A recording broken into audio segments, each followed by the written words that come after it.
Na kwa hapa Tanzania utasikia kuna masista wa Mtakatifu Charles Borromeo ambao pia wanapatikana sehemu mbalimbali kama vile masista wa Mtakatifu Charles Borromeo wa Kia na wa Singida. Tofauti iliyopo kati ya mashirika haya ya Mtakatifu Charles Borromeo wa Kia, wa Singida na sisi hapa ni kwamba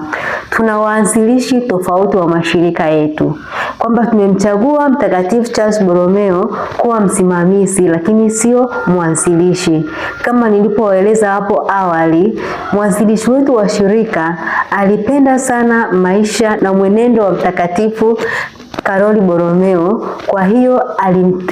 alimchagua kuwa msimamizi wa shirika, maana yeye pia alifuata nyayo za Mtakatifu Charles Borromeo na alipenda pia kundi alilolianzisha kama shirika lifuate nyayo zake. Tofauti nyingine pia iliyopo kati ya mashirika haya ya Mtakatifu Charles Borromeo matatu ni kwamba tuna karama tofauti, ambayo karama yetu sisi masista wa Mtakatifu Charles Borromeo wa Dar es Salaam au Iringa ni kuupa mwili upendo wenye huruma ya kimungu kwa watu wote, hasa kwa maskini na wale waliotelekezwa katika jamii kwa njia ya elimu ya Kikristo katika utume wetu wote.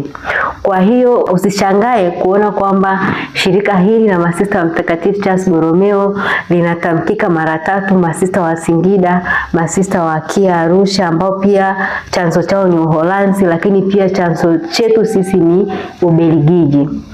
Na sisi makao makuu ni Dar es Salaam na yakao makao makuu ni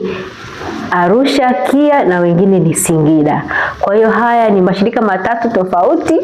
na kwa kweli hatuna uhusiano wowote ule, ni kwamba basi wote ni wafuasi wa Kristo, lakini hatuna uhusiano wowote ule wa masista wa Mtakatifu Charles Borromeo wa Dar es Salaam, wa Kia na wa Arusha. Ni mashirika tofauti.